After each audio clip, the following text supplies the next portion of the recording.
The red dust of New Austin swirled in the morning wind as Katie Morrison checked the communication array for the third time that day. The tall metal towers stretched toward the alien sky, their surfaces covered in a thin layer of the strange red dirt that seemed to coat everything on this planet. She wiped her hands on her work pants and frowned at the readings on her screen. Still getting interference from the northern mountains? She called out to her brother Jake, who was walking across the settlement's main square. Something's jamming. Our signals again. Jake Morrison stopped and looked up at the communication towers. As the captain of the Colonial Defense Force, he had learned to worry about things that didn't work right.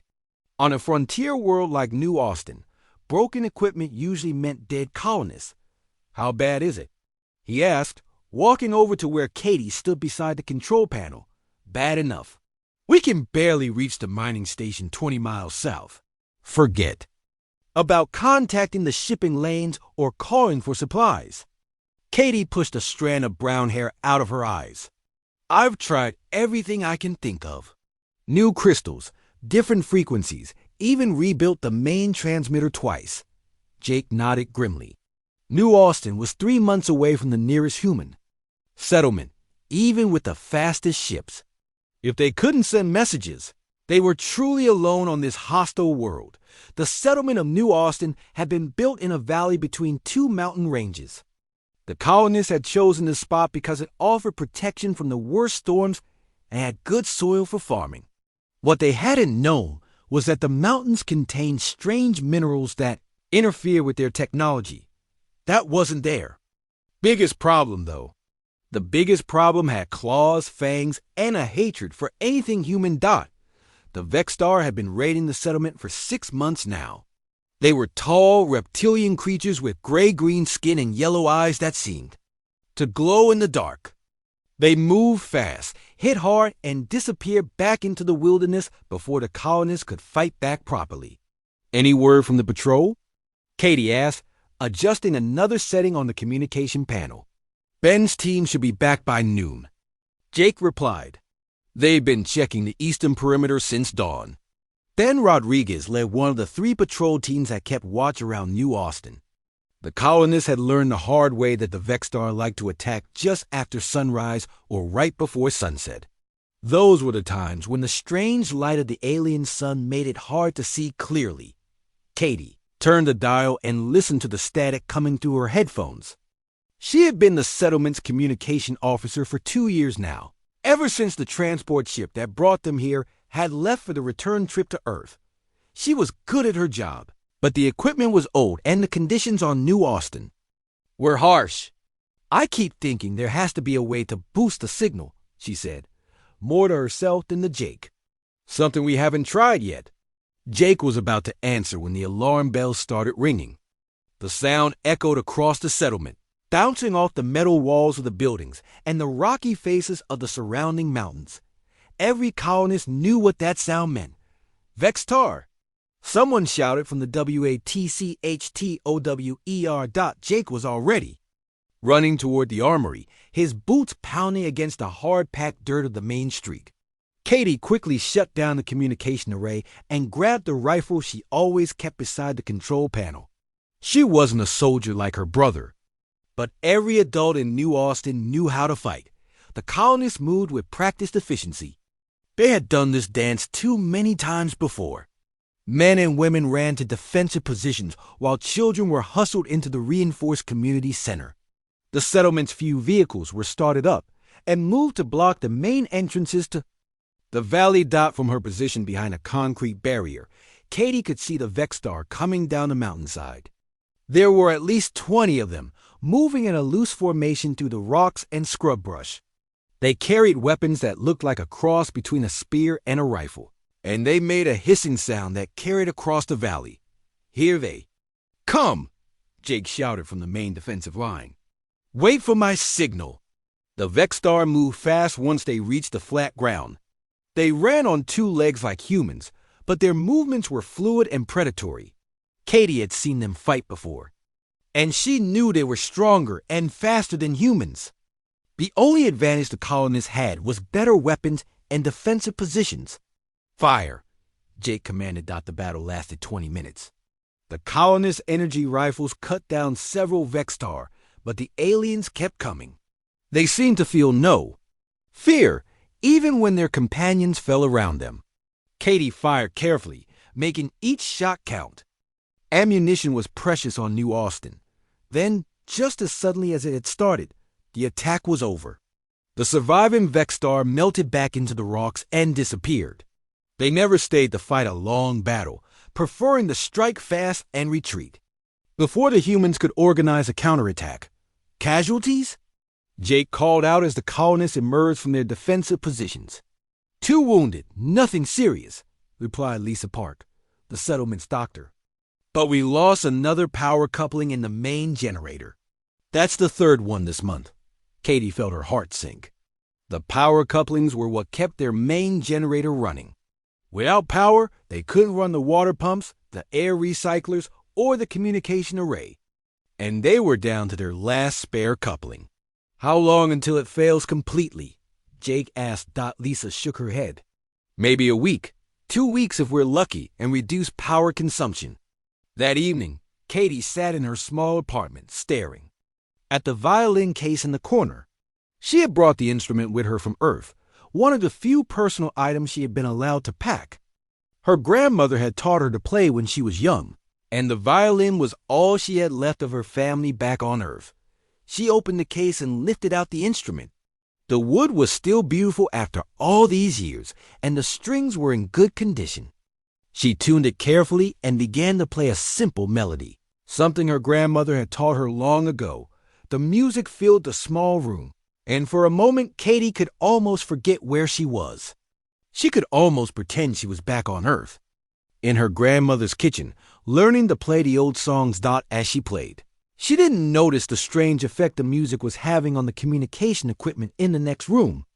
The panels were lighting up, and the signal strength indicators were showing readings higher than they had in months. Katie Morrison had no idea that she was about to discover something that would change the course of human history among the stars. Katie woke up the next morning to find Dr. Alex Chun standing outside her apartment, looking confused and excited at the same time. He was holding a data pad and pointing at numbers that made no sense to her. "Katie, you need to see this," Alex sighed, pushing his glasses up his nose. "Something happened to the communication array last night. The readings are impossible." She followed him to the communication center, still wearing her work clothes from the day before. The equipment panels were covered with printouts and data sheets. Alex had been working all night, trying to figure out what had caused the strange readings. "Look at this," he said, showing her a graph on his data pad. At exactly 9:37 last night, our signal strength jumped to levels I've never seen before.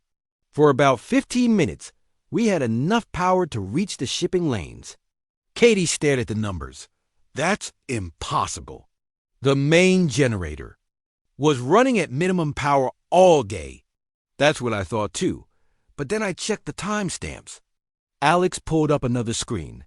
The signal boost happened at the exact same time someone was playing music in apartment block C. Your apartment block. Katie felt her cheeks turn red. I was practicing violin. Just for a few minutes before bed, Alex's eyes went wide. "You were playing violin? What songs?" "Just old folk music. Things my grandmother taught me." Katie shrugged. "Why does that matter?" "Because," Alex said, pulling up more data, "the frequency patterns from your music somehow match the quantum resonance of our communication crystals. I've never seen anything like it." Dr. Alex Chun was the smartest person in New Austin. He had 3 degrees in physics and had worked on some of the most advanced technology in human space before coming to this frontier world. If he said something was impossible, it usually was. "I don't understand," Katie said. "How can violin music affect quantum crystals?" "I don't know either, but I have an idea for how we can test it." Alex gathered up his data pads. "Can you play the same songs again tonight? I want to monitor everything while you do it." That evening, half the settlement gathered in the communication center. Word had spread quickly about Alex's discovery, and everyone wanted to see if music could really boost their signals. Jake was there, along with Lisa Park and mostly other settlement leaders. Katie felt nervous with so many people watching. She tuned her violin carefully and looked at Alex, who was standing beside a panel full of monitoring equipment. "Just play like you did last night," he said. "Start with whatever song you played first." Katie closed her eyes and began to play Shenandoah, an old American folk song her grandmother had loved. The melody was simple and sad, telling the story of people leaving their homes to find new lives across the river. Immediately, the monitoring equipment began to react. Lights flashed on panels that had been dark for months. The main communication screen showed signal strength readings that climbed higher and higher. "Incredible," Alex whispered, watching the numbers. "Katie, keep playing. The quantum field is responding to your music." She continued with Home on the Range, then Red River Valley. Each song caused different reactions in the equipment. Some boosted signal strength, others improved clarity, and a few seemed to extend their communication range. "This is impossible," Lisa Park said, staring at the readings. "Music shouldn't be able to affect quantum mechanics." Alex was writing notes as fast as he could. "The frequency patterns are creating resonance in the quantum field. It's like Katie's violin is tuning the universe itself." "Can we use this to call for help?" Jake asked. "Our power coupling is going to fail any day now." "Maybe," Alex said. "But I need to understand how it works first. Katie, can you try some different types of music? Maybe something with a faster tempo?" Katie played "Oh, Susanna" and then Camptown Races. The fast, cheerful songs created even stronger reactions in the equipment. The signal strength meters went off the scale, and for a few minutes they were receiving clear signals from human. "Ship's 3-star systems away. We're picking up merchant traffic near the Kepler station," reported Tom Wilson, who was operating the communication console. "That's over 40 light years from here." The crowd in the communication center started, talking excitedly. If they could really communicate across such distances, they could call for help, order supplies, maybe even arrange for evacuation if the Vexstar attacks got worse. But then Katie stopped playing, and all the readings returned to normal. The powerful signals faded away, leaving only the usual static and interference. "We need to figure out how to make this work consistently," Alex said. "Katie can't play violin 24 hours a day." Over the next few days, Alex ran experiment after experiment. He discovered that certain songs worked better than others, and that the time of day mattered too. The effect was strongest in the evening, when the planet's magnetic field was most stable. He also found that it wasn't just Katie's violin. Any human-made music seemed to create quantum resonance effects, though some instruments worked better than others. String instruments like violins and guitars were the most effective, but even simple singing could boost their signals. "It's not the instruments," Alex explained to the settlement council. "It's something about human music itself. The way we create melody and rhythm seems to interact with the fundamental forces of the universe." "That sounds crazy," said Ben Rodriguez. "You're telling us that humans are naturally tuned to quantum mechanics?"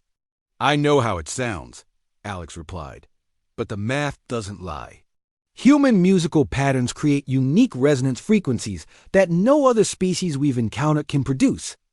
Word of the discovery spread to other human settlements through the few brief communications they managed to establish.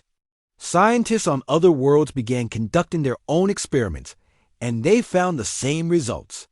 Human music could boost quantum communication systems in ways that conventional technology could not, but the Vexstar were also paying attention. Their raids on New Austin became more frequent and more violent. It was as if they could sense that something had changed in the human settlement. "They know we're up to something," Jake said during a strategy meeting. "The attack patterns are different. They're trying to target our communication equipment specifically." Katie had been practicing every night, learning new songs and perfecting the ones that worked best. She was getting better at controlling the quantum effects, but she was also getting tired. Playing for hours each night was exhausting, and the pressure of knowing that everyone's lives depended on her music was overwhelming. "We need a better plan," she said. "I can't keep this up forever. And what happens if something happens to me?" Alex nodded. "I've been working on that. If we can understand the science behind what you're doing, maybe we can build equipment to replicate the effect." But deep down, everyone knew that Katie's violin was their lifeline. Without her music, they would be alone again on this hostile world, cut off from the rest of humanity and facing an enemy that seemed to grow stronger every day. 3 weeks after Katie's discovery, the situation in New Austin had grown desperate. The main power coupling finally failed during a thunderstorm, leaving the settlement running on backup generators that would only last a few more days. The Vexstar attacks were coming every other night now, and each raid was stronger than the last. Katie sat in the communication center, her violin case open beside her. She had dark circles under her eyes from staying up late every night, playing music to boost their signals and send distress calls across space. Her fingers were sore and her shoulders ached, but she kept playing because she knew it was their only hope. "Any responses yet?" she asked Tom Wilson, who was monitoring the communication channels. Tom shook his head. "Still just static on most frequencies. We got a brief acknowledgement from a cargo ship yesterday, but they were too far away to help." Alex Chun looked up from his calculations. He had been working around the clock, trying to understand exactly how Katie's music affected the quantum field. His latest theory was that human brains created unique neural patterns when processing music, and somehow these patterns leaked into the quantum realm. "Katie, I want to try something different tonight," Alex said. "Instead of folk songs, can you play something with more complex harmonies? Maybe classical music?" "I don't know much classical music," Katie replied. "My grandmother mostly taught me old American songs." "What about hymns?" suggested Lisa Park. "Those often have complex harmonies," Katie nodded. "I know a few. My family used to sing them at church back on Earth." That evening, as the alien sun set behind the mountains, Katie began to play Amazing Grace. The melody was simple but beautiful, and she had heard it sung thousands of times growing up. As her bow moved across the strings, the familiar tune filled the communication center. The effect was immediate and dramatic. The quantum field readings spiked higher than Alex had ever seen them. Signal strength indicators went completely off scale, and suddenly they were receiving clear transmissions from dozens of human ships across 3 different star systems. "This is incredible," Tom shouted over the noise of incoming messages. "We're getting responses from everywhere. Military ships, merchant vessels, even a passenger liner." Alex was frantically taking notes. "The harmonic structure is creating multiple quantum resonance layers. It's like Katie is playing several songs at once in different dimensions." One voice came through clearer than the rest. "New Austin Settlement. This is Captain Ben Rodriguez of the merchant vessel Starfire. We received your distress signal and are changing course to assist. Estimated arrival in 6 days." Katie almost dropped her violin. "Ben Rodriguez? That's the same name as our patrol leader." "It's probably a coincidence," Jake said, but he looked hopeful. Any help was better than no help. Over the next hour, they received responses from 12 different ships. Most were too far away to reach them quickly, but 3 vessels were close enough to arrive within a week. The closest was a small military patrol ship commanded by someone named Lisa Park. "Lisa Park?" Dr. Park looked confused. "That's my name, too." Alex was studying the incoming messages carefully. "There's something strange about these responses. Look at the names and ship classifications. Some of them match people and places we know." Katie kept playing, moving from Amazing Grace to How Great Thou Art, and then to Battle Hymn of the Republic. Each song seemed to reach farther into space, and the responses kept coming. "New Austin, this is Commander Lisa Park aboard the U.E.'s Defender. We are 3 days out and ready to provide military assistance. What is your tactical situation?" Jake grabbed the communication microphone. Commander Park, we are under siege by hostile alien forces called Vexstar. Approximately 200 enemy combatants conducting regular raids. Our defensive capabilities are limited. Understood. New Austin, we have additional ships en route to your location. Hold your position. As the night went on, something else began to happen. The quantum disturbances created by Katie's music weren't just boosting their communications. They were affecting the entire star system in ways that Alex didn't fully understand. The gravitational readings are fluctuating, he reported, looking at his instruments. It's like the music is changing the basic structure of space-time around. Our planet, Katie paused in her playing. Is that dangerous? I don't think so. But it might explain why we're getting such strong responses. Your music isn't just sending signals farther. It's creating some kind of beacon that other ships can follow. The next morning brought troubling news. A Vexstar scout had been spotted in the hills, but this one was different. Instead of the usual gray-green skin, this alien was larger and had dark purple markings. It carried equipment that looked more advanced than the simple weapons the raiders usually used. That's not a raider, Jake said, studying the patrol report. That's a scout from their main army. Ben Rodriguez returned from patrol with even worse news. There are ships in orbit. Alien ships. At least a dozen of them, maybe more. Alex felt his blood turn cold. They've been tracking our quantum disturbances. Katie's music has been acting like a beacon, but it's drawing the wrong kind of attention too. The reality of their situation was becoming clear. Katie's musical communications had succeeded in calling for help, but they had also revealed New Austin's location to a much larger Vexstar force. What had started as raids by local aliens was about to become a full-scale invasion. How long until? Our reinforcements arrive?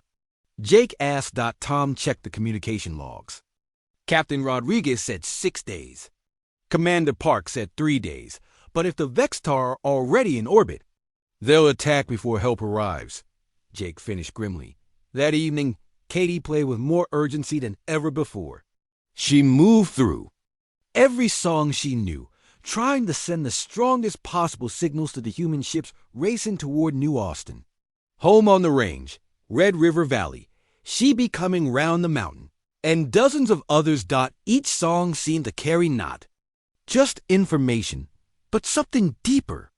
The melodies told stories of people leaving their old homes to find new ones, of facing hardship and danger on the frontier, of never giving up even when things looked hopeless.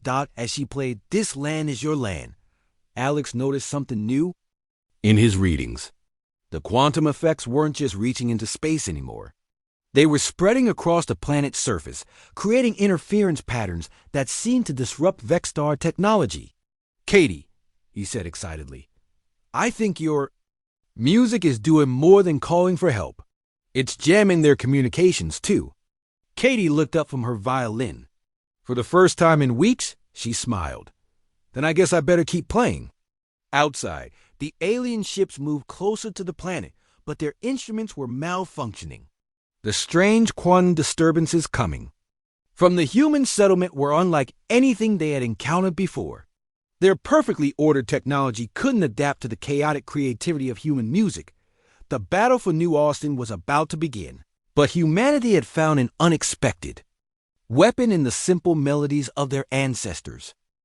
The first human ship arrived 2 days earlier than expected. Captain Ben Rodriguez brought his merchant vessel, Starfire, down through the atmosphere just as the morning sun was rising over New Austin. The ship was small and old, but it carried supplies and 20 armed crew members who were ready to fight.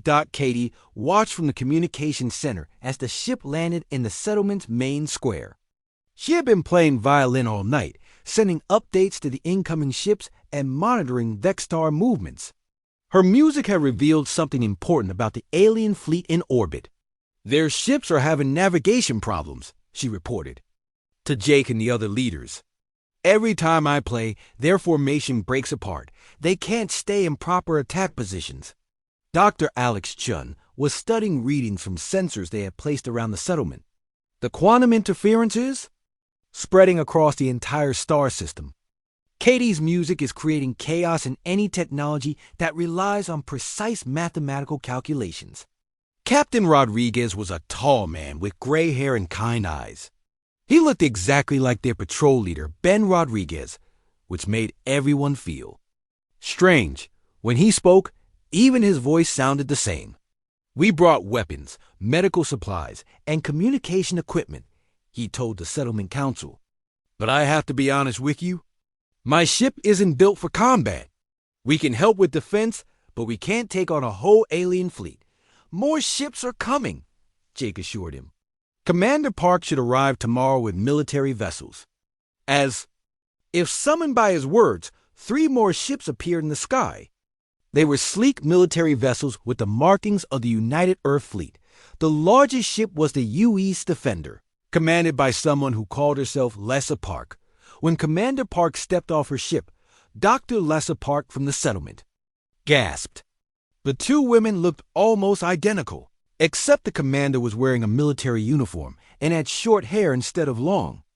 This is getting very strange, Alex muttered. First 2 people named Ben Rodriguez, now 2 named Lisa Park. What are the odds?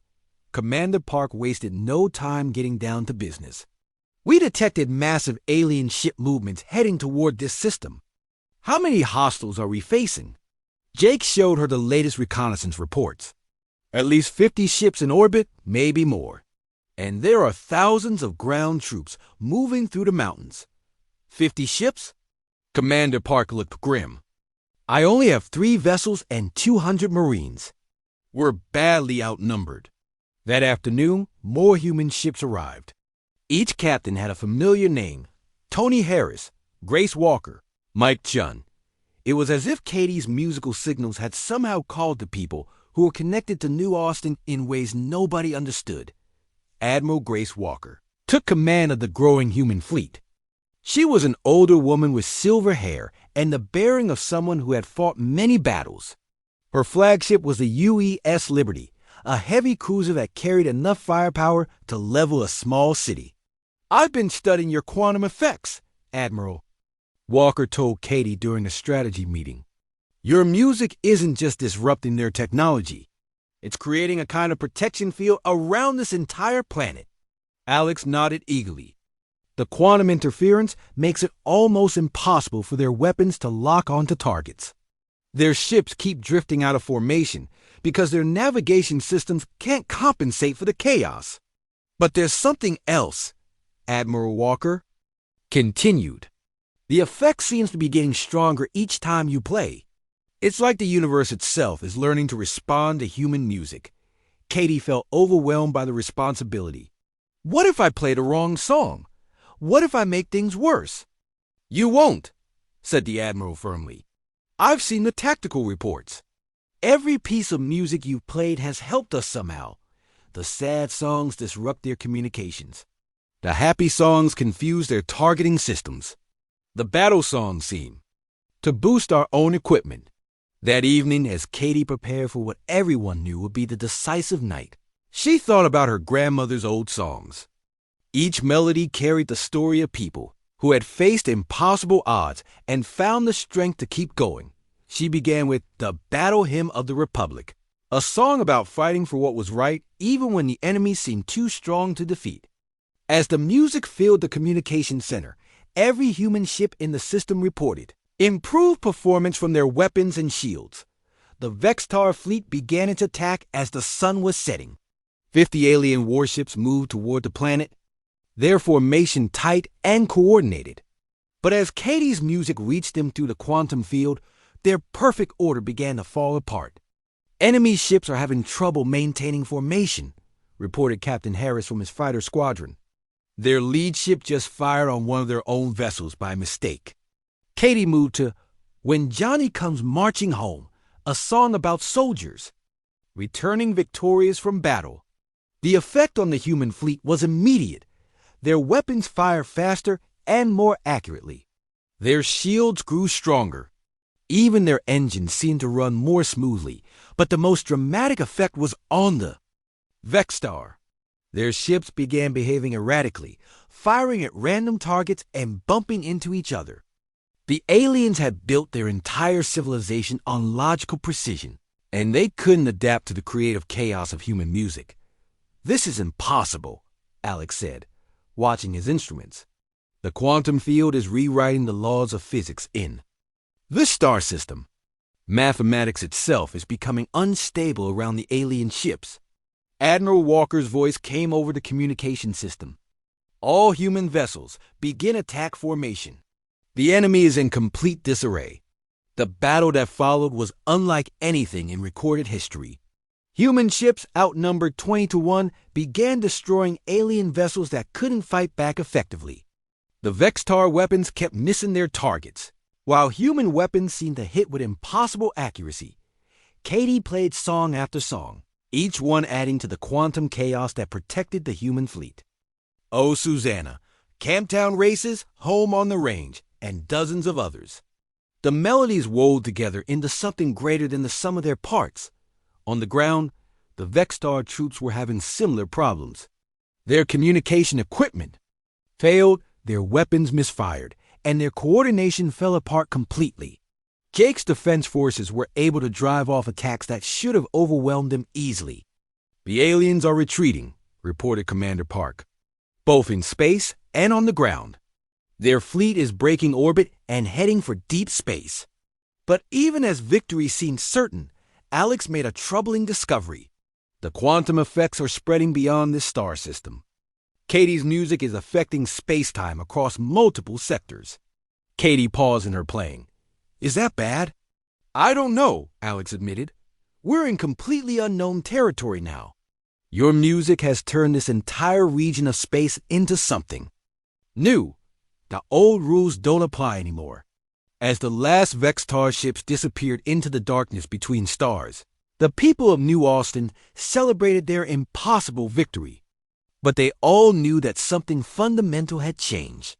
Human music had proven to be more than just entertainment or communication. It was a force that could reshape reality itself. The question now was what they would do with this incredible power. 1 week after the battle, Katie stood in the rebuilt communication center, watching reports come in from across human space.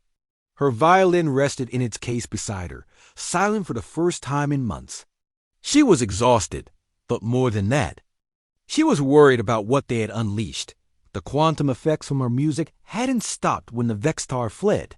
Instead, they had spread through space like ripples in a pond, reaching other star systems and affecting technology throughout the galaxy. Human scientists were calling it the biggest discovery in history.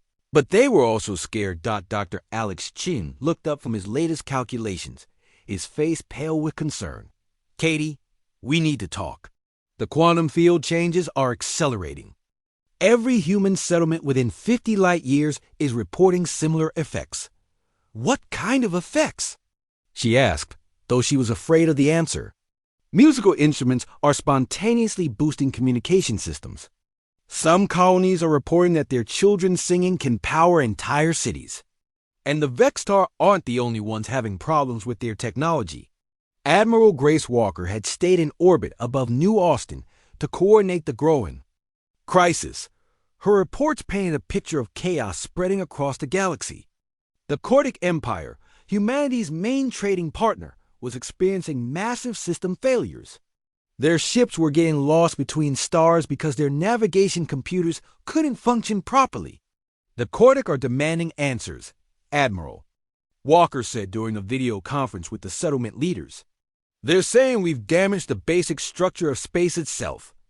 Jake Morrison rubbed his tired eyes. "Can we fix it?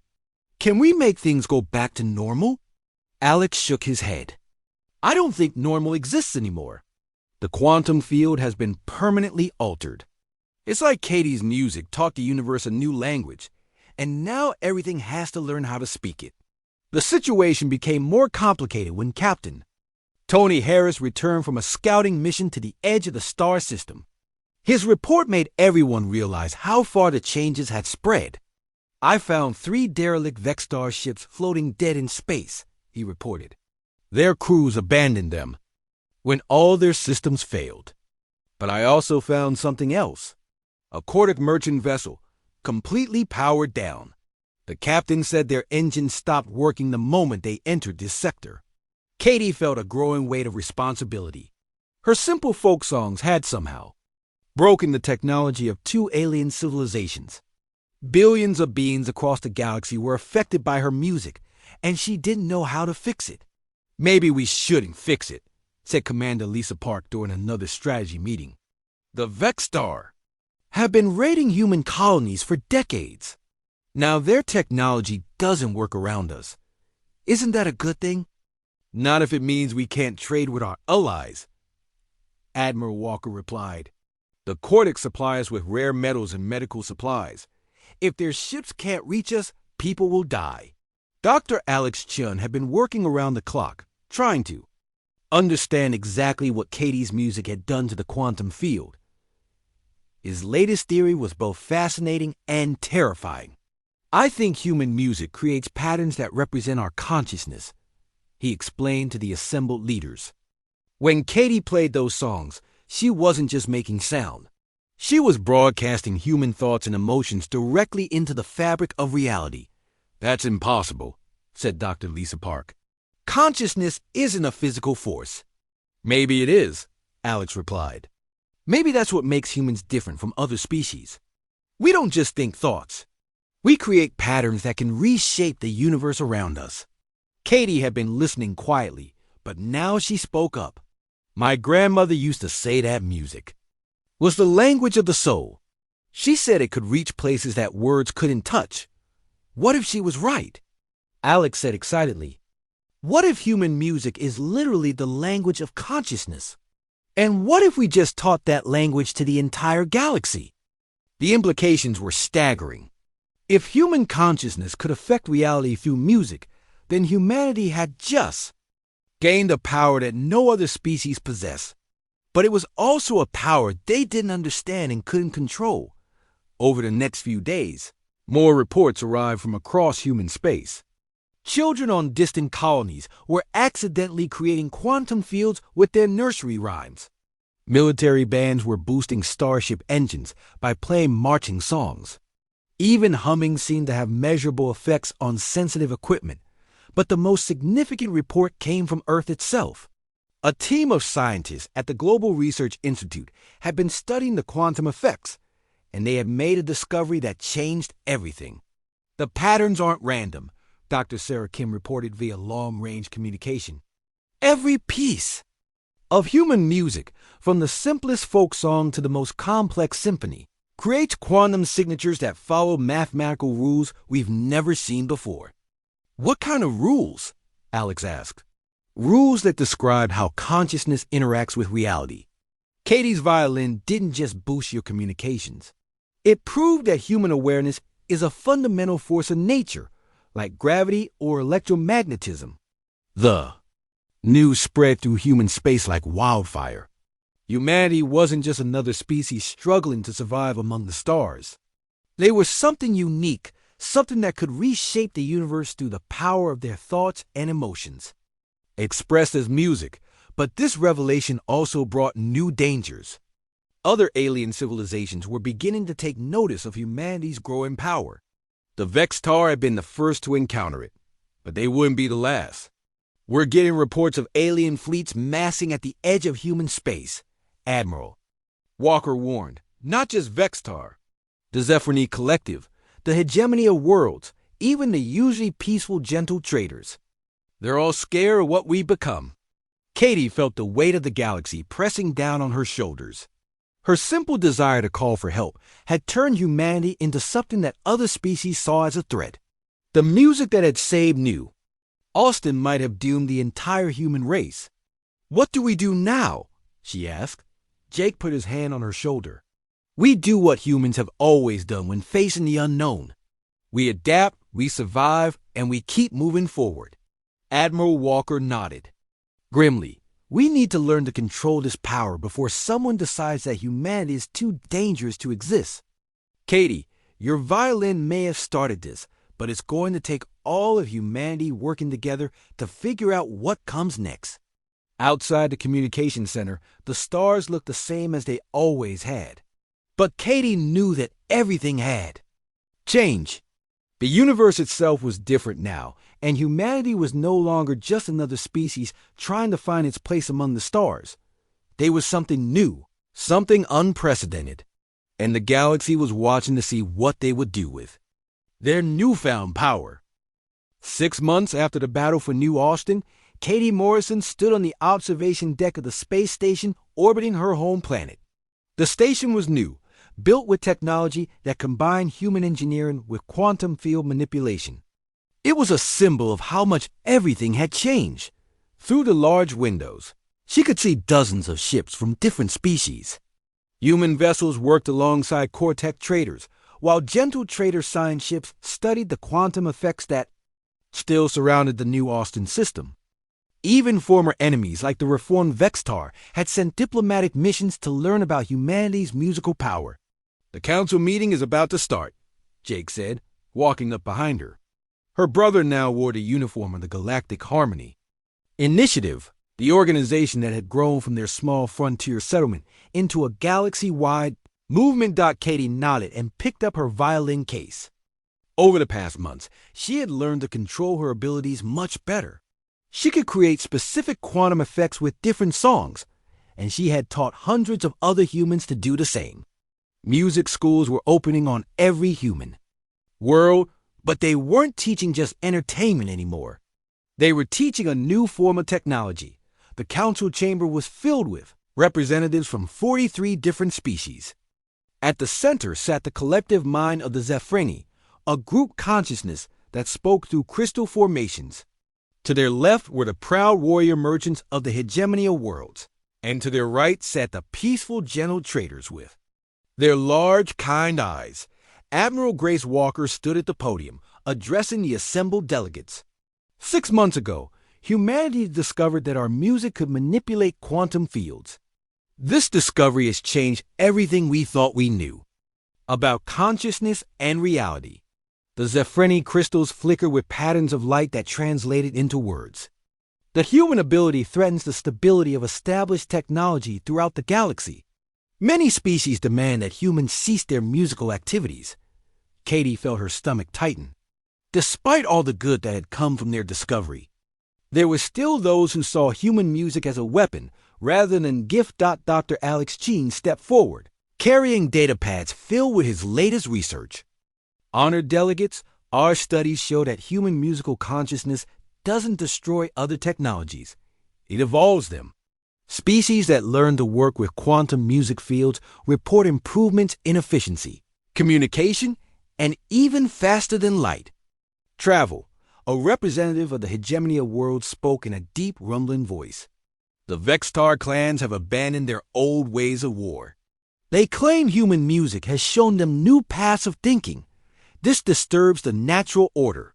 The natural order was leading the constant warfare, Admiral Walker replied firmly.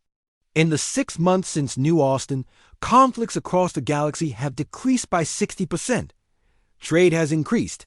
Scientific cooperation has reached levels never seen before. Katie stood up slowly. The chamber fell silent as all eyes turned.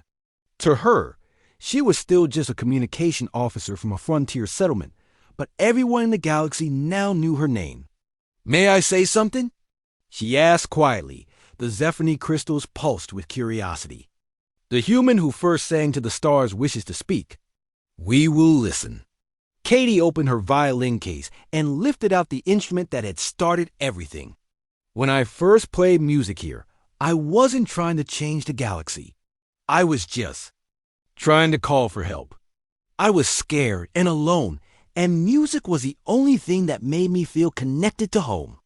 She began to play Amazing Grace, the same hymn that had first reached across the stars. But this time, she played it differently. Instead of boosting just human technology, she let the quantum field carry the emotions behind the music to every species in the chamber. The effect was immediate. The Zephreni crystals began to resonate with harmonious light patterns they had never created before. The hegemony warriors felt a sense of peace they had forgotten existed. Even the logical Cortec found themselves experiencing something that could only be called wonder. This is what human music really does, Katie said as she played. It doesn't force change. It shows possibilities. It lets consciousness explore new ways of being. A young Vexstar delegate stood up, his scaled skin showing the blue patterns that indicated deep thought. Before hearing human music, my people knew only conquest and survival. Now we understand that there are other ways to be strong. We have become explorers instead of raiders. Dr. Alex Chun nodded enthusiastically. Every species that has embraced quantum music fields has reported similar expansions of consciousness. The gentle traders are developing new forms of art. The Cortic have discovered emotions they never knew they had. Even machine intelligences are becoming more creative. The leader of the gentle traders spoke in their soft, melodic voice. We propose a new approach. Instead of fearing human musical consciousness, we should study it together. Let all species learn to sing to the stars. Admiral Walker smiled. That's exactly what we've been hoping for. The Galactic Harmony Initiative isn't just about humans. It's about all conscious beings learning to work together through the language of music and emotion. Over the next several hours, the Council reached an agreement that would shape the future of the galaxy. Music education would be shared with any species that wanted to learn. Research stations would be built to study quantum consciousness safely. And most importantly, the use of musical quantum fields would be guided by principles of cooperation rather than dominance. Katie played one final song as the agreements were signed. She chose "This Land Is Your Land," but she changed the words in her mind as she played. This galaxy is your galaxy. This galaxy is my galaxy. From the spinning pulsars to the red giant stars. This galaxy was made for you and me. As the music filled the chamber, representatives from dozens of species began to hum along, each in their own way. The sound was strange and beautiful. A harmony of voices that had never been heard before in the history of the galaxy. Later that evening, Katie stood again at the observation window, watching the ships of many species working together in the Powson space around New Austin. Some were building new quantum communication relays. Others were setting up research stations. A few were simply sharing music with each other, learning to sing in languages they had never imagined. Jake joined her at the window. Do you ever regret playing that first song? Katie thought about everything that had happened. The fear and exhaustion, the responsibility of changing an entire galaxy, the weight of making decisions that affected billions of lives. But she also thought about the Vexstar, who had become explorers, the Cortac, who had discovered emotions, and the countless species that were learning to understand each other through music. No, she said finally. My grandmother always told me that music was a gift meant to be shared. I just never imagined how far that sharing could reach. The stars looked the same as they always had, but Katie knew they sounded different now. Across the galaxy, consciousness was learning to sing in harmony, and the universe itself was becoming a more beautiful place because of it. The old road that had brought humanity to the stars was paved with courage and determination, but the new road they were building together was paved with music, understanding, and hope for a future where all thinking beings could find their voice in the great symphony of existence.